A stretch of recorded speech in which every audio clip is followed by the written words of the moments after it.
नमो अरिहन्ताणं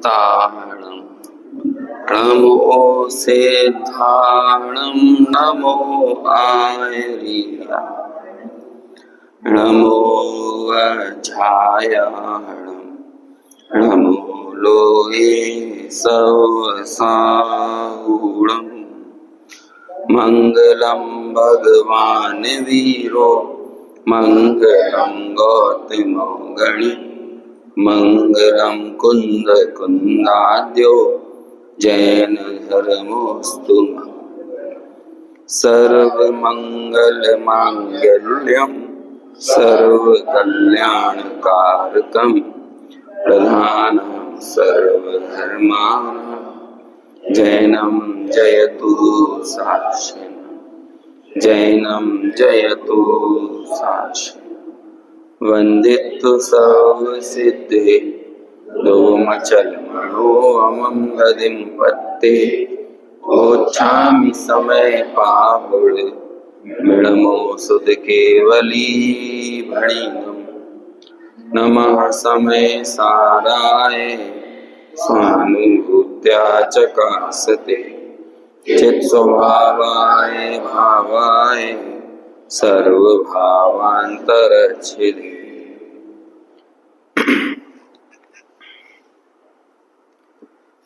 निश्चय स्तुति की चर्चा चल रही है, जिसमें पहले प्रकार की निश्चय स्तुति, इस पहली निश्चय स्तुति में ज्ञेय ज्ञायक संकर दोष का निराकरण किया। बात तो हालांकि एक ही कही जा रही है कि ज्ञान स्वभाव को अधिक जानना। अब वो ज्ञान स्वभाव को पहले तो कह दिया कि इंद्रियों से ज्यादा जानना, और अब कहेंगे उसे मोह से ज्यादा जानना। जानना तो ज्ञान को अधिक है, और जब वो ज्ञान ज्यादा लगने लगता है तो हम ये नहीं देखते कि वो किससे ज्यादा लग रहा है, बस वो ज्यादा लग रहा है। बाकी सब चीजें हमारे लिए सेकेंडरी हो सकती हैं, लेकिन सबसे प्राइमरी तो यदि कुछ है तो क्या है, हमारे लिए हम खुद हैं। ज्ञान स्वभाव है, क्योंकि वही हमारा वास्तविक नेचर है, प्रकृति है। मैं स्वयं उस रूप हूँ, उससे पृथक मेरी कोई अन्य सत्ता नहीं है। इस तरह अपनी स्वसत्ता के प्रति ही हमारी प्रतिबद्धता, हमारा समर्पण, उसे ही यहाँ पर निश्चय स्तुति कहा जा रहा है।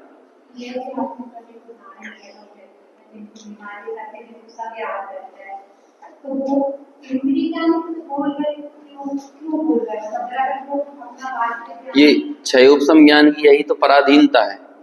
क्षयोपशम, जैसे हमने कल एक चीज पढ़ी थी ना, सबसे आखिरी लाइन में, प्रत्यक्ष उद्योतमान ज्ञान स्वभाव कैसा है, ये सबसे आखिरी लाइन में, प्रत्यक्ष उद्योतमान सदा अंतरंग में प्रकाशमान और अविनश्वर। ये अविनश्वर शब्द है, इसका मतलब ये ज्ञान स्वभाव अविनश्वर है, और ज्ञान में उठने वाली ये जो तरंगे हैं ये सब नश्वर है। ये क्षयोपशम ज्ञान भी क्या है, ये अखंड ज्ञान स्वभाव के बीच की एक छोटी सी तरंग भर है। अब वो तरंग तो नष्ट होगी ही, द्वादशांग का ज्ञान भी क्यों ना हो ना, वो भी नष्ट होगा। या तो केवल ज्ञान में बदलेगा, या फिर अंग पूर्वादि का ज्ञान होगा, वो नीचे गिर जाएगा, लेकिन होगा तो नष्ट। कभी ऐसा तो नहीं है कि यदि आपको अंग पूर्व का ज्ञान हो गया तो आप हमेशा अंग पूर्व के ज्ञानी बने रहोगे, वो भी नष्ट होगा। अंग पूर्व का ज्ञान भी नहीं टिक सकता, क्षयोपशम ज्ञान का नेचर है, वो नष्ट होगा। तीन चीजों को पर कहा जाता है। पहला पर तो वो होता है जो कि अनित्य हो, है ना। वो भी जितनी भी चीजें अनित्य हैं, क्योंकि अनित्य के अवलंबन से कभी नित्य की प्राप्ति नहीं हो सकती। जो अनित्य है वो मेरा स्वरूप नहीं है। दूसरा पर होता है जो दुख का कारण हो। अब वो कोई भी चीज हो दुख का कारण, अब जैसे कि अनादिकाल से जो औदैहिक भाव चल रहे हैं, अभव्य जीव के लिए औदैहिक भाव नित्य हैं एक तरह से, क्योंकि वो अभव्य जीव कभी भी मुक्ति की प्राप्ति नहीं करेगा ना, तो निरंतर उसके उदय तो बना ही रहेगा। लेकिन क्या औदैहिक भाव हमेशा बने रहने के कारण उसको उसका स्वभाव कहा जा सकता है? नहीं कहा जा सकता, क्योंकि स्वभाव कभी भी दुख का कारण नहीं होता। तो जो चीज अनित्य होती है, जैसे कि छायक भाव है ना, छायक भाव नित्य नहीं है, वो अनित्य है। अनित्य किस अपेक्षा से? क्योंकि वो पैदा होता है, पहले पैदा होने के बाद फिर वो नित्य रहता है, लेकिन हमेशा से तो नहीं था ना, शाश्वत तो नहीं था। जो चीज शाश्वत नहीं है वो कभी भी मेरी नहीं होती। और तीसरी चीज, जो किसी के अवलंबन से होती है वो भी कभी मेरा स्वभाव नहीं है, मतलब वो उसकी भी दृष्टि नहीं की जा सकती। तो जो परावलंबन से हो, जो अनित्य हो, नश्वर हो, और तीसरी चीज जो दुख का कारण हो। अब ये क्षयोपशम ज्ञान में आपको ये 3 पैमानों पे कहीं ना कहीं ये क्षयोपशम ज्ञान बैठ जाएगा।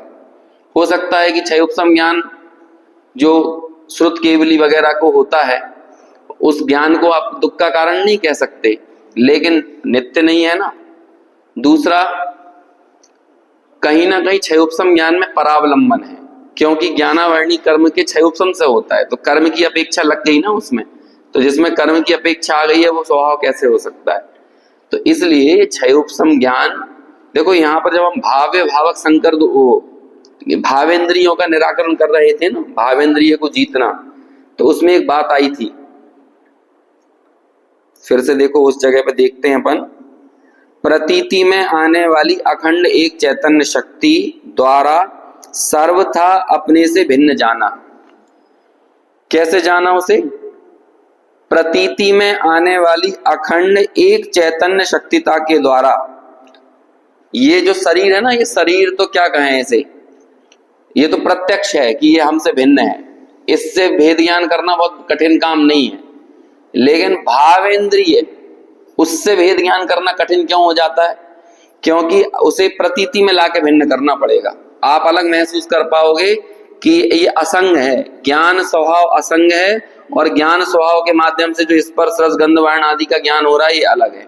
क्योंकि स्पर्श रस गंध वर्ण आदि का ज्ञान कराने में क्षयोपशम ज्ञान या भावेंद्रियों का प्रवर्तन खंड खंड है, एक साथ नहीं है, अखंड नहीं है। जबकि ज्ञान स्वभाव अखंड प्रतीति में आता है।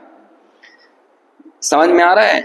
ज्ञान स्वभाव की प्रतीति आप अखंड कर सकते हो, लेकिन उस ज्ञान स्वभाव में जो झलकने वाले ज्ञेय हैं या जो भावेंद्रिय रूप जो उसका परिणमन हो रहा है वो खंड खंड है।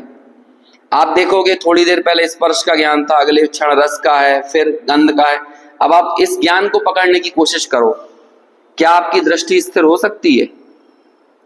जैसे कि मैं एसी का आनंद लेने लगूं, एसी की ठंडी हवाओं का, तो अब वो ठंडक जो है उस ज्ञान के साथ मेरी नित्यता बनी रह सकती है क्या? नहीं, तत्काल में एक परिवर्तन हो जाएगा। हो सकता है कि ठंडक से थोड़ी गर्मी लगने लगे या ज्यादा ठंडी लगने लगे, और जो हमारे साथ होता ही है। पहले हम लोग क्या करते हैं कि गर्मी से परेशान होकर एसी चालू करते हैं, फिर एक ही काम करते रहते हैं, उसका टेम्परेचर बढ़ाते रहते हैं, और फिर एक स्थिति आती है उसे बंद कर देते हैं। क्यों किया? क्योंकि ये चेंज हो रहा है, ये खंड खंड रूप से ज्ञान में परिवर्तन आ रहा है।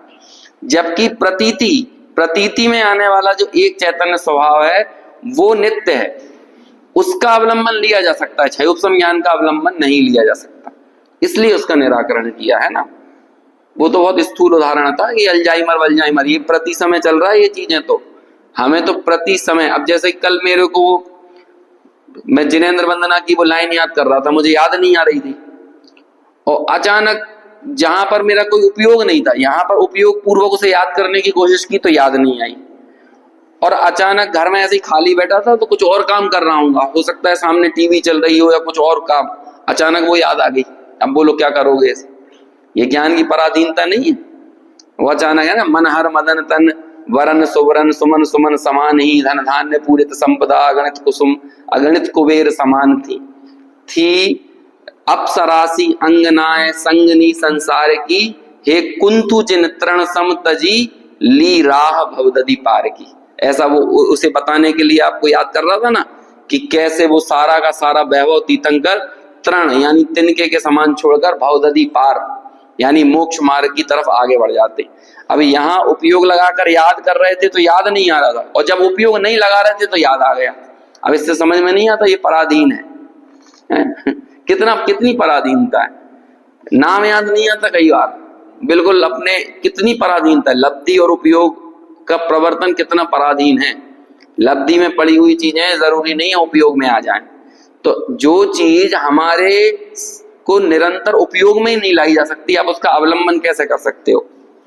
क्षयोपशम ज्ञान की यही समस्या है। लेकिन मैं जानता हूं जानन स्वभाव ज्ञान स्वभाव ये प्रतीति में आना कब बंद होता है? उस ज्ञान स्वभाव के लिए कहा जाता है कि आवाल गोपाल सबको सदाकाल ये सुलभ है।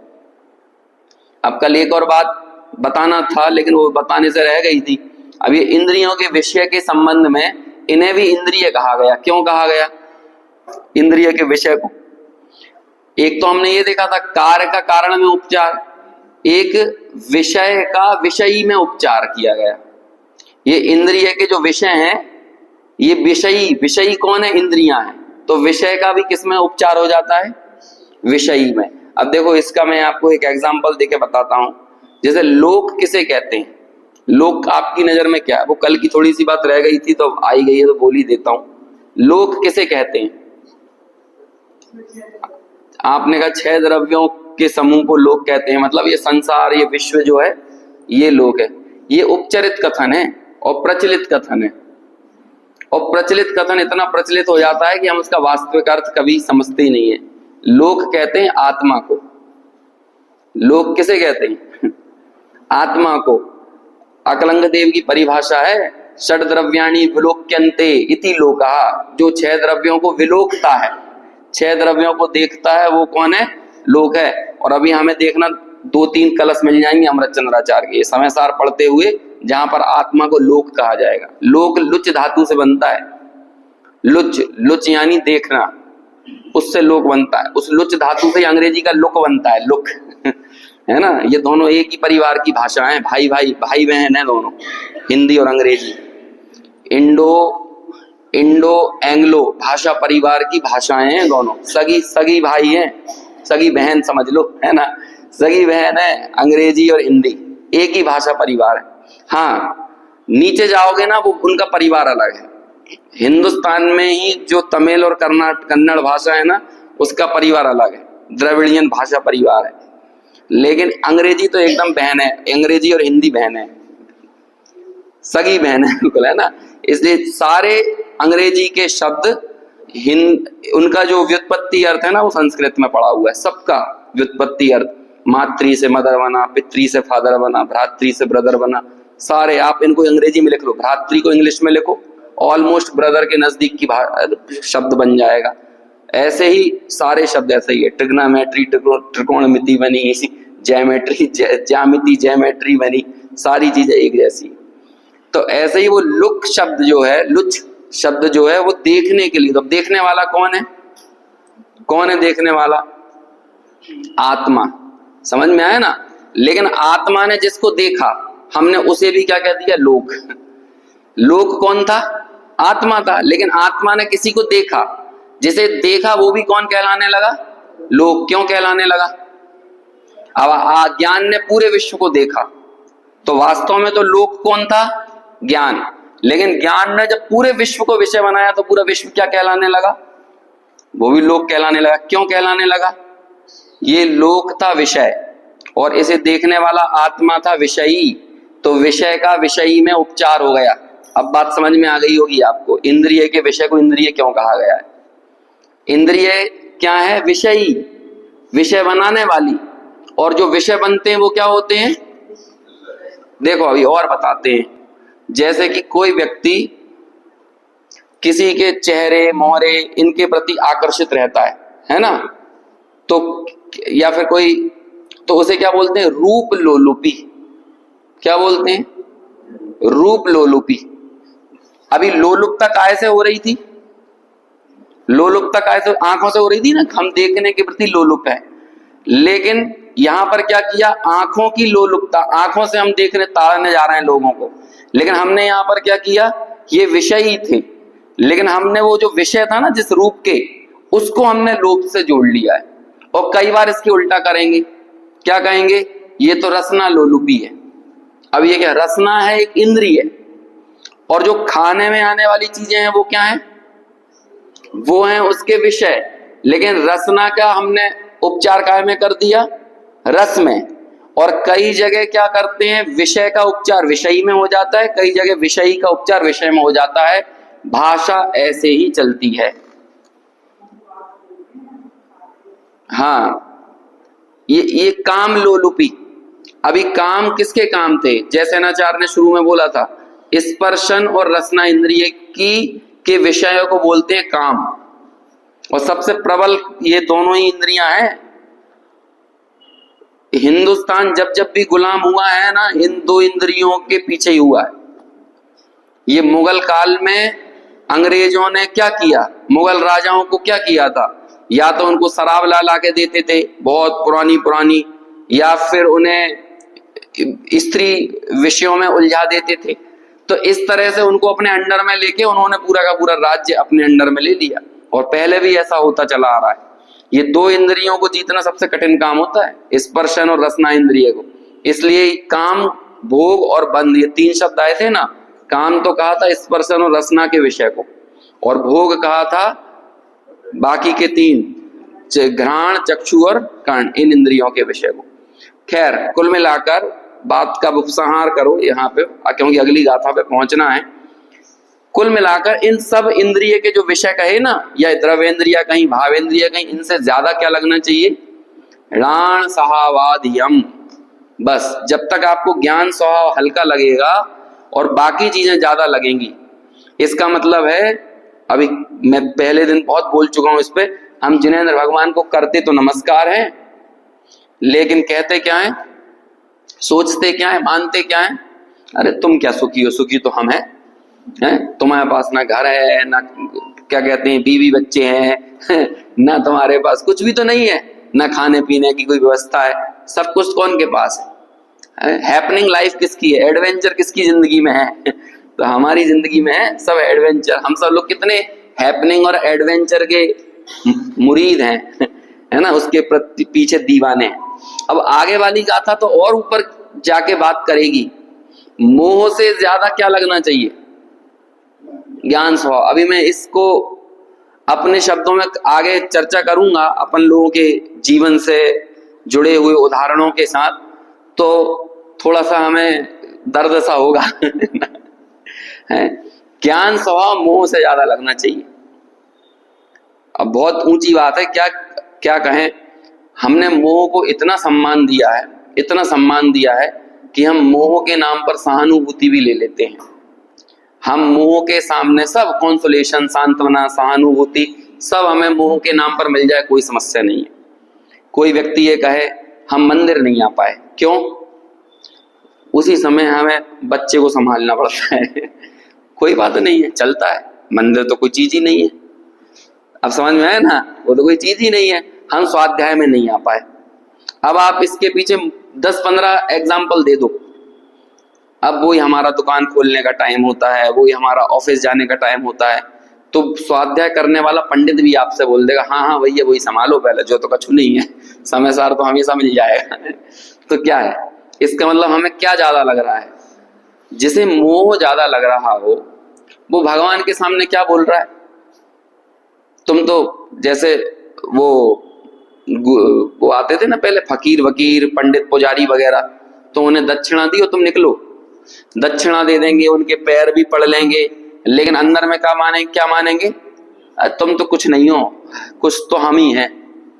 ऐसे ही ईमानदारी से बताएं, भले ही हमारे घर में मुनिराज आ जाएं, हम उन्हें आहार दे दें, पड़गा दें, सब कर दें, लेकिन अंदर में ये लगेंगे चलो तुम तो कुछ नहीं हो, हैं तो हम ही कुछ, लगेगा ऐसे ही हम ही कुछ हैं।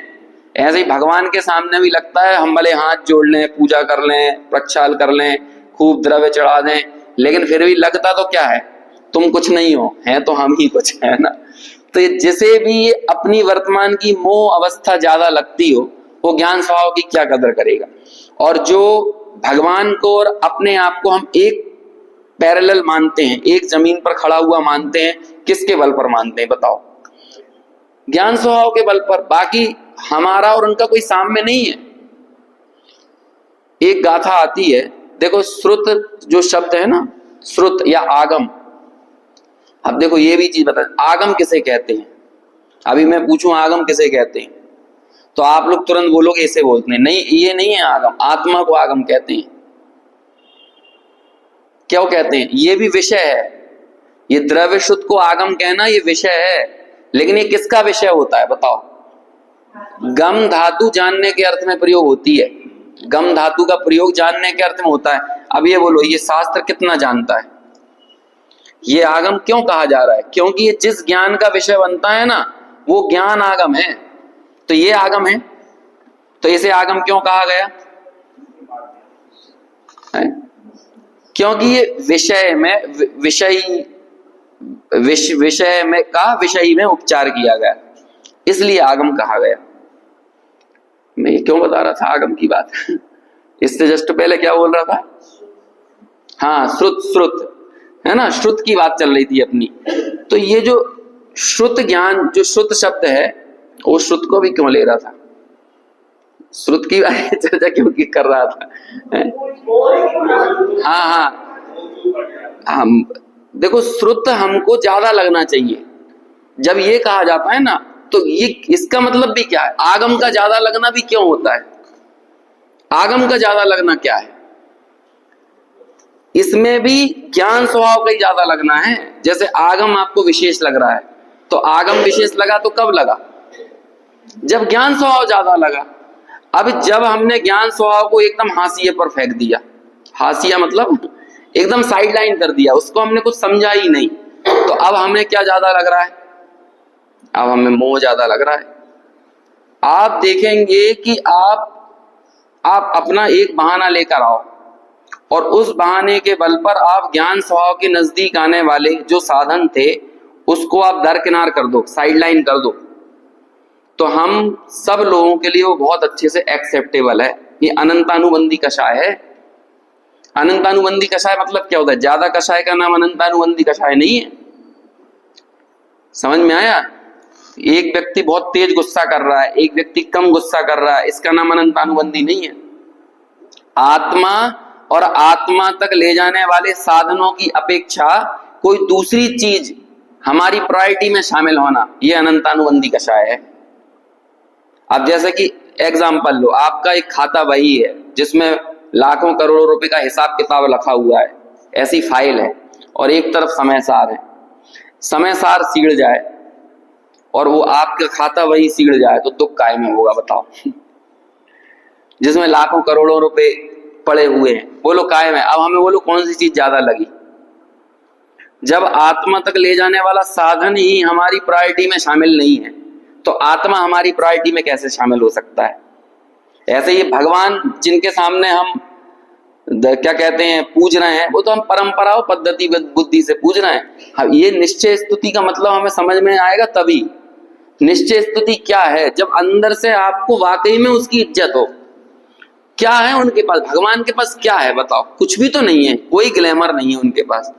जिनेंद्र भगवान के पास तो जो हमारे जीवन में ग्लैमर है, ऐसा तो कोई ग्लैमर है नहीं। इसलिए जब हमारे जीवन में उस ग्लैमर का आकर्षण होता है तो लोगों ने अनेक तरह के भगवान खड़े किए। ये ग्रहित मिथ्यात्व जितना खड़ा होता है ना, भीतर में अग्रहित की हिलोरें ही हैं हर एक इंसान के, क्योंकि कर्ता बुद्धि की हिलोर पड़ी हुई है, परद्रव्य के प्रति ममत्व बुद्धि की हिलोर पड़ी हुई है, चमत्कार की हिलोरें पड़ी हुई हैं, कुछ चमत्कार होना चाहिए, राग द्वेष की हिलोरें पड़ी हुई हैं। तो हम क्या करते हैं? ये जितने भगवान बनाए किन्होंने बनाए? गलत कहते हैं लोग बाग कि भगवान ने इंसान को बनाया, ये तो सरासर गलत है। इन सारे भगवानों को इंसान ने बनाया है, क्योंकि अंदर के राग देश का परिणाम है। तुम्हें शेर से डर लगा तो तुमने शेर के ऊपर भगवान को बिठा दिया, तुम्हें सांप से डर लगा तो तुम उसको दूध पिलाने लगे, तुम्हें पहाड़ से डर लगा तो तुमने एक कल्पना रच के उसको किसी के ऊपर खड़ा कर दिया, है ना? तुम्हें समुद्र से डर लगा तो तुम समुद्र की पूजा करने लग गए। तुम्हें जिस जिस चीज से डर लगा, तुम्हारे अंदर का डर बाहर के ग्रहित मिथ्यात्व के रूप में झलकने लगा, अंदर का लालच बाहर ग्रहित मिथ्यात्व के रूप में झलकने लगा, और कुछ नहीं है। ये असत कल्पनाओं का विस्तार है, जो कि हम 20, 21 और 22 नंबर की गाथा में पढ़ के आए। ये सब असत कल्पना। ग्रहित मिथ्यात्व क्या है? अंदर के अग्रहित मिथ्यात्व की हिलोरें ही हैं। और बाद में होता क्या है?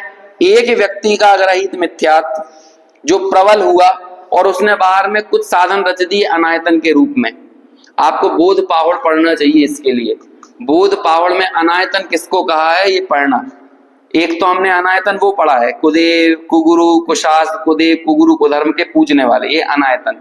लेकिन एक बार बोध पावड़ में अनायतन किसे कहा है? जहां पर आत्मा नहीं है वो अनायतन है। अब देख लो अनायतन क्या क्या है।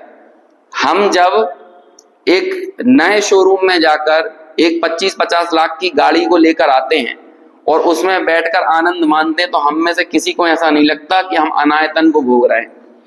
लेकिन हम और आप में से कोई व्यक्ति यदि किसी कुदेव के मंदिर में चला जाए और वहां जाकर यदि बैठ जाए, पूज ले, तो हमें तब लग जाएगा कि अभी हम अनायतन में हैं। समझ में आया? लेकिन उस समय नहीं लगेगा कि हम तब अनायतन में बैठे। अरे बाकी कुदेव कुगुरु कुधर्म को भी अनायतन क्यों कहा जाता है? जहां पर मेरा स्वरूप, मेरा स्वभाव, मेरी प्रकृति नहीं है, वो सब अनायतन है।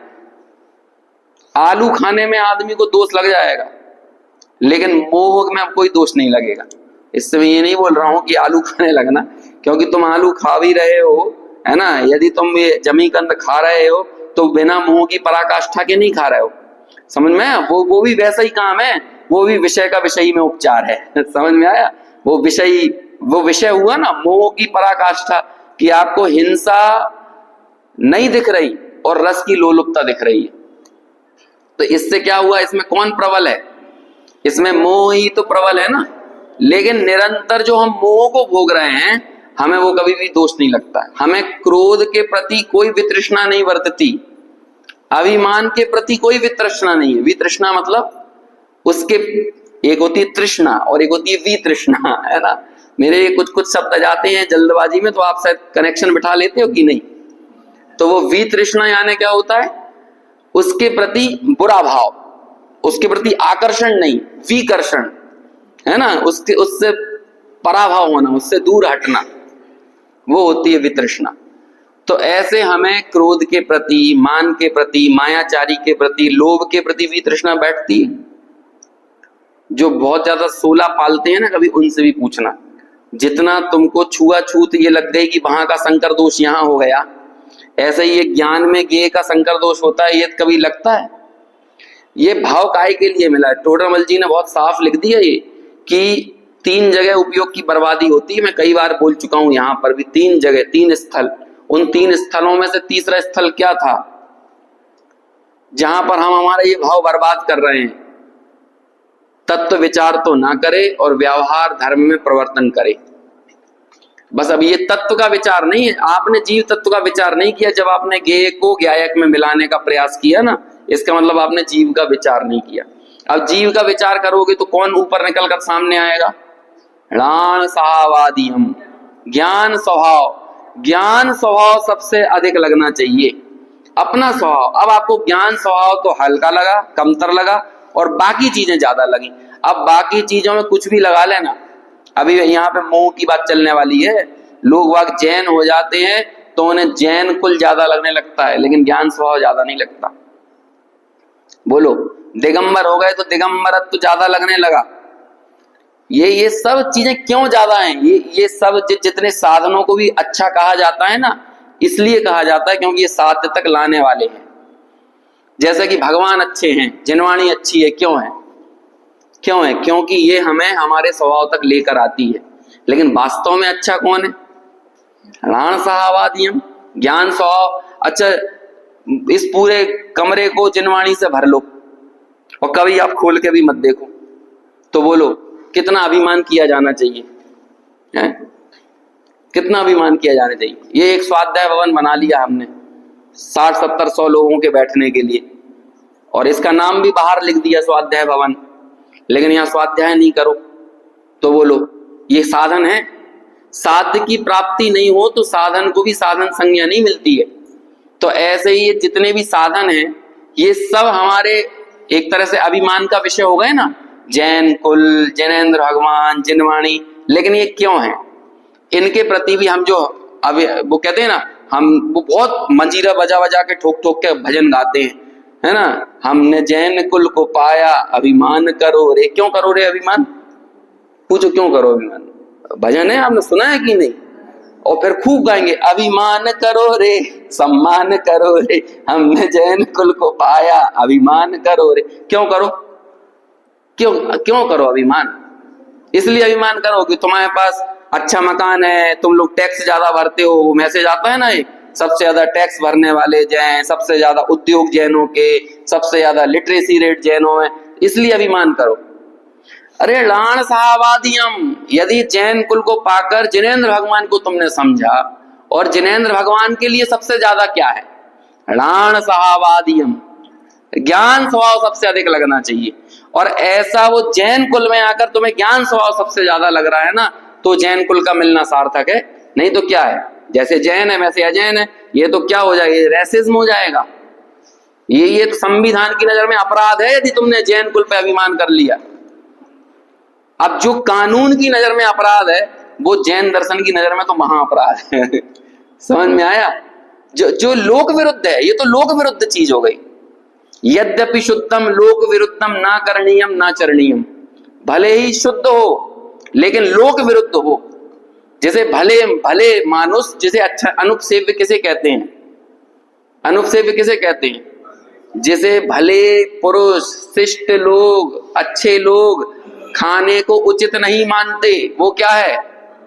अनुपसेव्य है। जैसे हमारी लार मुंह के अंदर ही रहे तो वो क्या है? तब तो वो सेव्य है। लेकिन वही लार नीचे हाथ पे आ जाए और ऐसे चाटोगे तो क्या होगा? क्या होगा? ये भले लोग इसे बुरा कह रहे हैं, ये काम क्या है? ये अच्छा नहीं है। ये आपकी नाक आप खकार लेके मुंह में से बाहर निकाल दोगे तो बुरी नहीं है, लेकिन यही बाहर निकाल के वापस अंदर लोगे तो क्या कहलाएगी? बोलो क्या कहलाएगी? अनुपसेव्य। यद्यपि शुद्धम, अभी देखो यहां से निकाल रहे हो तो अब अच्छे नहीं है, लेकिन बाहर निकाल कर वो अपनी ही चाट लो तो क्या कहलाएगी? देखो आप लोगों के मुंह बनने लगे। समझ में आया ना? ये क्यों? ये क्या है? हमारा मैकेनिज्म है ऐसा। ये हमने दुनिया के हिसाब से अपना मैकेनिज्म, हमारी प्रोग्रामिंग ऐसी हुई है। क्यों हुई है प्रोग्रामिंग? ये दुनिया ने हमारी प्रोग्रामिंग की है। यद्यपि शुद्धम लोक विरुद्धम ना चरणीयम ना करणीयम। ऐसे ही जैन कुल का अभिमान करो, जैन कुल का अभिमान करो। कई लोग बहुत अपने ऑफिस में, हम यदि 7 जैन लोग मिल जाएं तो अपनी अपनी बातें, मुझे बिल्कुल पसंद नहीं है ना। हमारे मंदिर में ऐसा हुआ है, हमारे देखो दूसरा आदमी तुम्हारे से चिढ़ रहा है तुम्हारी इन हरकतों से, इसलिए इस तरह की बात मत करो। जैसे परिवेश में हो सबको कंफर्टेबल महसूस कराओ। समझ में है ना? मतलब उचित व्यवहार करो, लोक व्यवहार। आप ज्ञान स्वभाव को अधिक लगना ये बहुत नितांत व्यक्तिगत चीज है, ये शेयरिंग वाली चीज नहीं है। अभी मुझे ज्ञान स्वभाव अच्छा लगता है तो मैं अलग से बैठकर आपसे कहूं और आपको आपकी प्रवृत्ति के लिए कोसने लगूं, ये तो अभी हमारा परंपरा चल रही है। हम स्वाध्याय कर रहे हैं, विचार विमर्श कर रहे हैं। इस विचार विमर्श से ज्ञान स्वभाव अधिक नहीं लगेगा। ये साधन तब कहा जाएगा जब वाकई में एकांत में हमारे बिना किसी अवलंबन के हमको जब सबसे अच्छा लगेगा। ये एक बात कही जाती है, एक बहुत अच्छा श्लोक आता है अपने छत्र चूड़ामणि में, कि एकांत में बैठकर अपने संबंध में उठने वाले विचार की हिलोरें आपका व्यक्तित्व तय करती हैं। मतलब आप अकेले में बैठकर अपने लिए क्या सोच रहे हो, अकेले में आपको क्या दिखता है। जैसे कि हम कुछ नहीं, हम ट्रेन का इंतजार कर रहे हैं या ट्रेन लेट हो गई तो हम ट्रेन में बैठे, अब हमें क्या दिख रहा है, क्या सोचने में आ रहा है। अब बस वहां से आप अपनी पर्सनैलिटी का विचार कर लो। यहाँ जिनवाणी के सामने बैठ के तो आप वही बोलोगे जो यहाँ बोलना चाहिए, मंदिर में तो वही गाओगे जो गाना चाहिए।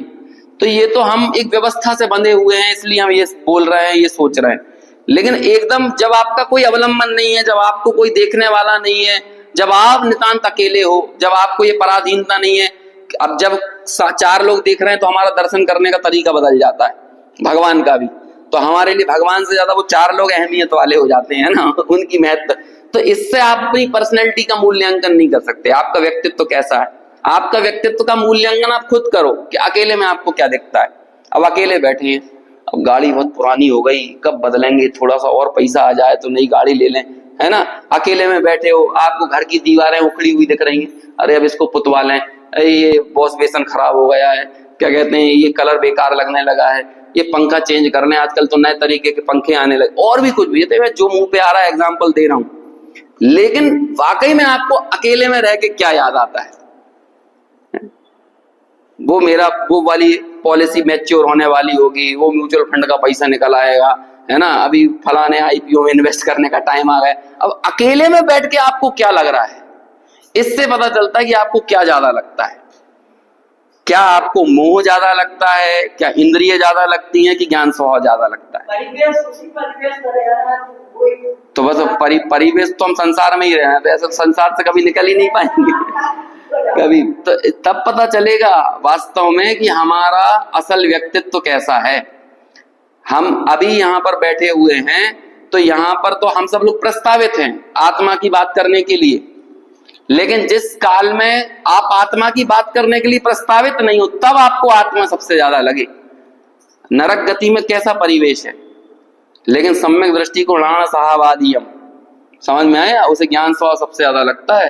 पूरे विश्व की ये स्थिति है, पूरे विश्व का दर्शन कर लो, असंख्यातों सम्यक दृष्टि ऐसी ऐसी परिस्थितियों के बीच में है जहां पर उनके इर्द गिर्द कैसे लोग हैं। अभी हमारे आसपास तो फिर भी कुछ जैन लोग हैं, मंदिर जाने वाले लोग हैं, जिनेंद्र भगवान की पूजा उपासना करने वाले लोग हैं, लेकिन बोलो स्वयंभू रमण में कितने लोग मंदिर जाते हैं, वहां के भी मगरमच्छ हैं, कितने लोग जा रहे हैं, लेकिन वहां वो पांचवा गुणस्थान यदि उनका है, चौथा गुणस्थान पांचवा गुणस्थान है, तो किसके बल पर है? णाण साहवादियम। उन्हें अपनी वर्तमान भूमिका में सबसे ज्यादा क्या लगता है? ज्ञान स्वभाव। बहुत सारी बातें याद आती है, जैसे कि आज एक शब्द चलता है जैन जी, है ना, जैन जी, ये एक पर्टिकुलर टाइम में पैदा हुए लोगों के लिए बोलते हैं जैन जी। तो ऐसे ही मुझे लगता है कि ये पंचम काल के मोही जीवों के लिए भी एक ऐसे शब्द देना चाहिए तो बोलते हैं जैन जी का आकर्षण इसमें है, जैन जी ऐसा करते, जैन जी, है ना, जैन जी मतलब जैन जी जनरेशन, ऐसा हर एक टाइम पीरियड में पैदा हुए लोगों के लिए एक जनरेशन बोलते हैं। अब जैसे 2000 कितने 15 या 16 के बाद पैदा हुए लोगों को बोलेंगे अल्फा जी, है ना, वो अल्फा जनरेशन कहलाएगी। अब जैन जी चले जाएंगे। तो ऐसे ये पंचम काल की जनरेशन ना अपने मोहों को भी महापुरुषों के नाम पर पोसती है। जैसे कि हम दुकान में बैठे हैं, हमने विवाह आदि कर लिया, हमने यदि घर गृहस्थी का सेवन कर लिया, भोग लिए, तो क्या दिक्कत है? ऐसा तो भरत आदि चक्रवर्ती भी करते थे, इसमें क्या समस्या है? टोडरमल जी ने कहा है तू भरतादि का नाम लेकर यदि विषय भोगों का सेवन करता है तो इससे तीव्र आश्रव बंद होंगे, क्योंकि वो भरतादि का जो स्वरूप बताया है वो उनके विषय सेवन के लिए नहीं है, महापुरुषों की राग परिणति आदर्श बनाने के लिए नहीं होती। जितने भी महापुरुष प्रथमानुयोग में कहे हैं उनकी अच्छा, तो भरत ने जीवन भर इतना राग पोसा, लेकिन भरत ने बाद में जो किया वो करके दिखाओ, वो करो, तुम्हें क्या मालूम उनके अंदर में उन्हें क्या लग रहा है। हम तो बाहर देख रहे हैं कि उनके सामने इतने भोग विषय और सारी चीजें हैं, धन संपत्ति है, लेकिन अंदर की मान्यता क्या है? यदि सम्यक दृष्टि है ना, णाण साहवादियम, एक आप कुछ भी कहो करके एक दादा की पुस्तक है डॉक्टर हुकुमचंद जी भारेल साहब की, उसकी पहले नंबर के पाठ का नाम है आप कुछ भी कहो। उसमें एक भरत जी के मुंह से एक डायलॉग निकलता है, वो बोलते हैं चक्रवर्तित्व भरत का गौरव नहीं, भरत की मजबूरी है। ये भरत जी के मुंह में ये डायलॉग रखवाया है। क्या है ये जो चक्रवर्तित्व दिख रहा है ना, ये भरत का गौरव नहीं है, ये क्या है? भरत की मजबूरी है। बस इस वाक्य में आपको पूरे भरत का जीवन समझ में आ जाना चाहिए कि ये चक्रवर्तित्व से ज्यादा भी उन्हें क्या लग रहा है? णाण साहवादियम, ज्ञान स्वभाव ही उन्हें ज्यादा लग रहा है। और अभी हमारे पास तो कुछ भी नहीं है, लेकिन हमें वो इतना ज्यादा लगता है कि आत्मा का तो खात्मा कर देते हैं। अब ऐसा व्यक्ति जैसे अभी सर्व प्रकार से सुलभ अवसर मिले और यहां रहकर जिसने आत्मा का खात्मा किया, यदि ये पूरी प्रकृति उसके आत्मा का खात्मा कर दे तो क्या आश्चर्य की बात है। आत्मा का खात्मा समझ गए? वैसे तो आत्मा का खात्मा होता नहीं है, लेकिन एक जीव शरीर के आश्रय से जब अनंत जीव रह रहे हैं तो आप बोलो उस आत्मा की इंडिविजुअलिटी क्या रह गई है? क्या रह गई? कौन मान रहा है? जब हमारे पास एक अवसर था कि हम आत्मा को आत्मा मान सकें तो हमने माना नहीं, हमने हमारी सत्ता से इंकार किया। अब होगा क्या? पूरी दुनिया हमारी सत्ता से इंकार करेगी, जो जैसी करती है। कौन मानता है आलू में जीव होते हैं? कौन मानता है प्याज में जीव होते हैं? कौन मानता है पेड़ पौधों में जीव होते हैं, पानी की बूंद में जीव होते हैं? कौन मानता है? जब आपके पास मौका था, आपने अपनी सत्ता नहीं स्वीकारी, तो अब पूरी दुनिया आपकी सत्ता स्वीकार नहीं कर रही। आपने अवसर था तब आत्मा का खात्मा किया, अब पूरी दुनिया ने उसका खात्मा कर दिया, तो वो हुआ कि नहीं? तो ये सारी प्रकृतियां, ये प्रवृत्तियां अच्छी नहीं है। जब हमारा मोह उछाल लेता है ना, तो हम उस मोह को पुष्ट करने के लिए कुछ न्याय रचते हैं। हमें लगता है हम न्यायोचित बातें कर रहे हैं, लेकिन वो अन्यायोचित बातें हैं। मैं कहता हूं कि भाई यदि आप किसी कारण से तत्व ज्ञान किसी कारण से नहीं अर्जित कर पा रहे हो या उन साधनों से दूर हट गए हो, उसे अपनी कमजोरी मानो, साधनों का दोष मत दो। ये मेरा अपना दोष है, कि मैं जिनवाणी का अभ्यास नहीं कर पाया, मैं स्वाध्याय, ये मेरा दोष है। अविरत सम्यक दृष्टि जीव के जीवन में असंयम होता है, लेकिन उस असंयम को वो किसी अन्य का दोष नहीं मानता, बल्कि उस असंयम को वो अपना दोष मानता है। और असंयम के प्रति हमेशा उसकी भर्त्सना रहती है और संयम के प्रति उसका आदर होता है। लेकिन देखो, मिथ्या दृष्टि आदमी यदि थोड़ी निश्चय की बात सुन लेता है तो तुरंत संयम को क्रियाकांड कहने लगता है, कहने लगा ना आपके जीवन में संयम नहीं है, ये आपकी कमजोरी है। संयम तो हमेशा मंगलकारी होता है। हाँ, यदि आचार्यों ने मिथ्यात्व के साथ संयम को बाल संयम कहा है, उसके पीछे उनकी एक ही विवक्षा है, वो वास्तव में मिथ्यात्व की भर्त्सना कर रहे हैं, संयम की भर्त्सना नहीं कर रहे हैं। समझ में आया? जैसे कि हम मंदिर से जाएं, स्वाध्याय से जाएं और घर में जाके गुस्सा करें, तो हमारे ही परिवार का सदस्य कह देगा ना तुम्हें स्वाध्याय करने का कोई मतलब नहीं है, तो वो लोग काय की भर्त्सना है? ये स्वाध्याय की कि क्रोध की है? किसकी भर्त्सना है? स्वाध्याय की थोड़ी कर रहा है वो, ये कह रहा है कि तुम स्वाध्याय से आए हो तो तुमसे ये अपेक्षा की जाती है कि अब थोड़े से भाई समतामय परिणाम तुम्हारे दिखना चाहिए। अभी समतामय परिणाम तो दिख नहीं रहे, ऊपर से जाके और ज्यादा ऐसा लग रहा है कि पता नहीं कहीं से लड़ भिड़ के आ रहे हो, है ना? तो ऐसा तो लगा नहीं, तो भर्त्सना काय की है? तो ऐसे ही जब ये कहते हैं ना कि मिथ्यात्व सहित संयम कोई मतलब का नहीं है, तो संयम मतलब का नहीं है कि वो मिथ्यात्व सहित है ना, इसलिए मतलब का नहीं है। वो भर्त्सना मिथ्यात्व की है, संयम की नहीं है। सोचो, बलराम और कृष्ण दोनों के दोनों जब द्वारका जल रही थी तो सबसे कह रहे थे जैसे मुनि बनना है मुनि बन जाओ, जैसे श्रावक होना है श्रावक हो जाओ, आरिका होना है आरिका हो जाओ। खुद नहीं हो रहा है, अभी खुद नहीं हो रहा है, ये उसे अपनी कमजोरी मान रहे थे वो। लेकिन उसके बावजूद भी उनके मन में संयम के प्रति जो बहुमान था वो तो था। हम यदि नहीं कर पा रहे तो क्या हुआ? ये हमारी कमी है। ऐसे ही हमारे जीवन में यदि कोई त्याग नहीं है, संयम नहीं है, समझ में आया ना, हमें शास्त्रों का आधार लेके उसका समर्थन नहीं करना चाहिए।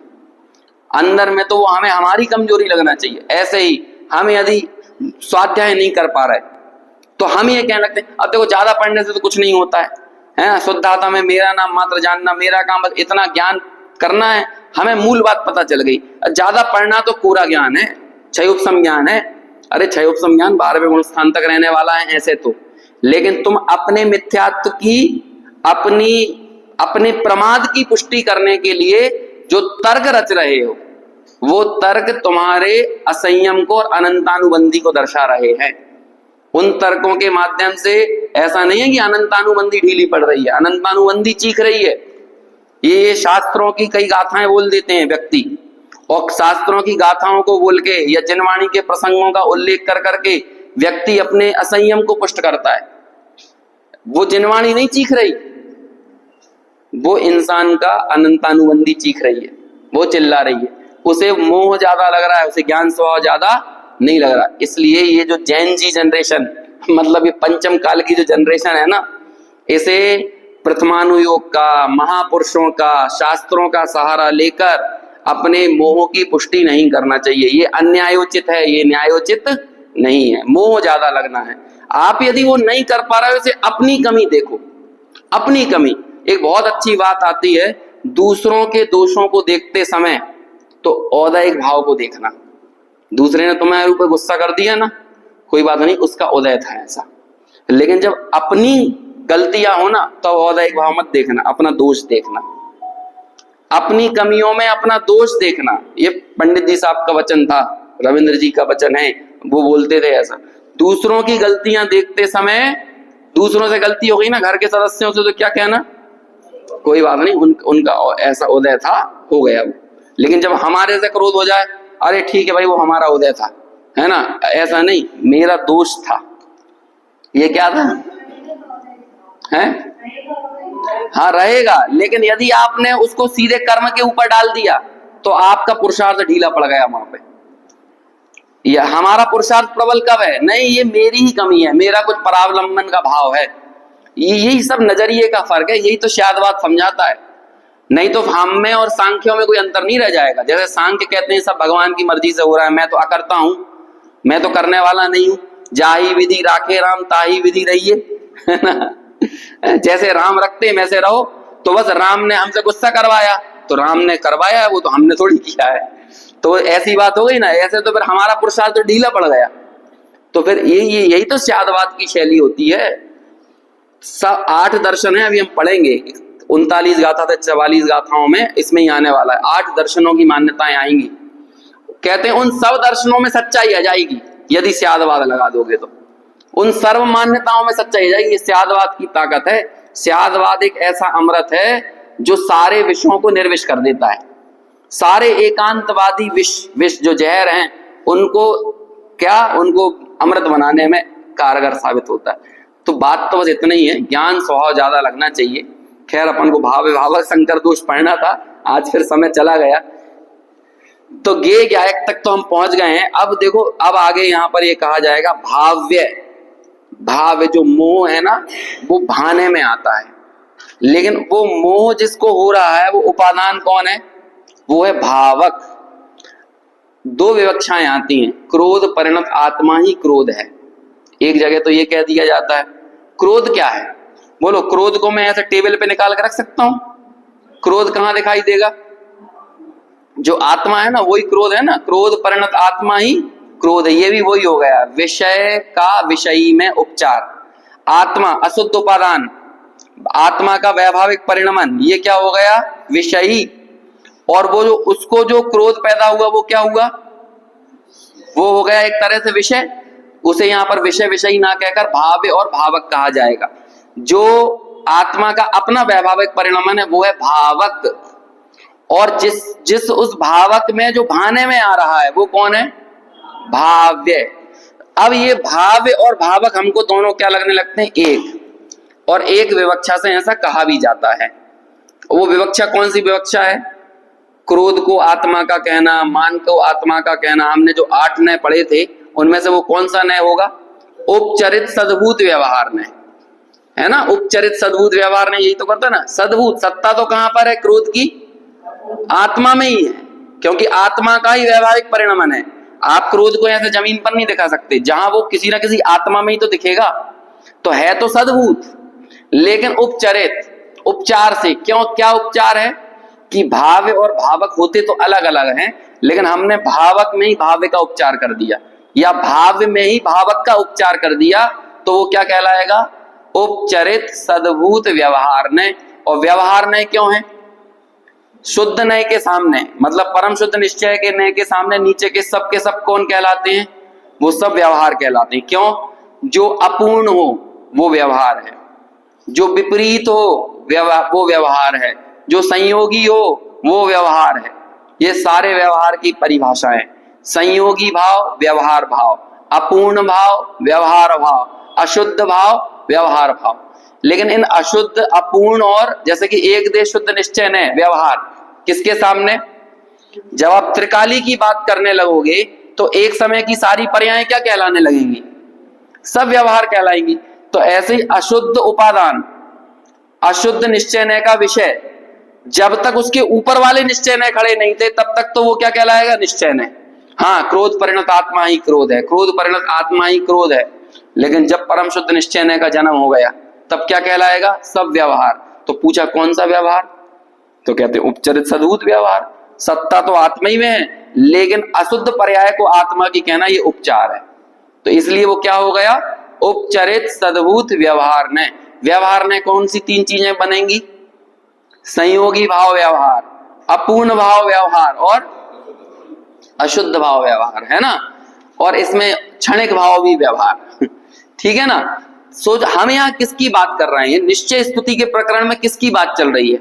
लाण सहावादियम, ज्ञान स्वभाव सबसे ज्यादा लगना। आपको पूरी गाथा याद होती है कि नहीं, लेकिन ये शब्द तो याद हो गया होगा, रोज में कितनी बार बोल रहा हूं। लाण सहावादियम, ज्ञान स्वभाव सबसे ज्यादा लगना। देखो, ये गाथा याद करना कोई कठिन काम नहीं है। यदि आपको 31 भी हो गई ना, 32 भी करने में कोई दिक्कत नहीं होगी। हमने क्या पढ़ा था? इंद्रिय जड़ितता। अभी आगे क्या आ गया? मोहम तू जड़ितता।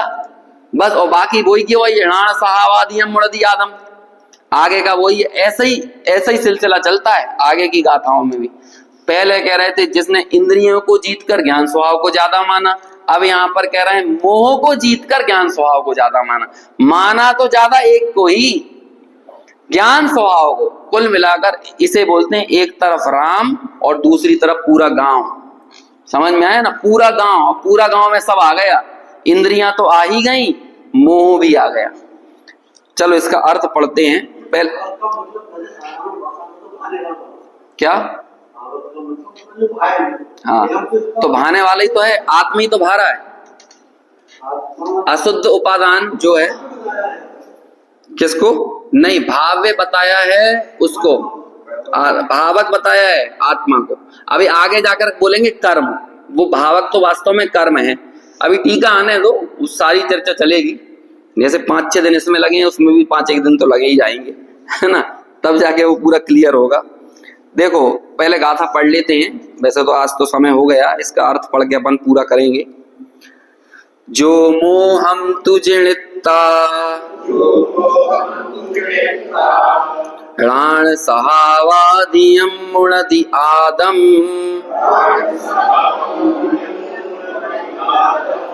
तम जिद मोहम साहुम परमठ विहाणया वेंती। अनुवाद, कर मोह जय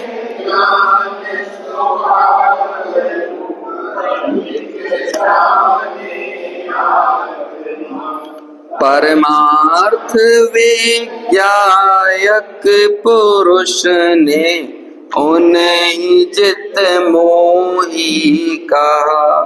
देखो अनुवाद पढ़ ले, गाथार्थ पढ़ लेते हैं अभी।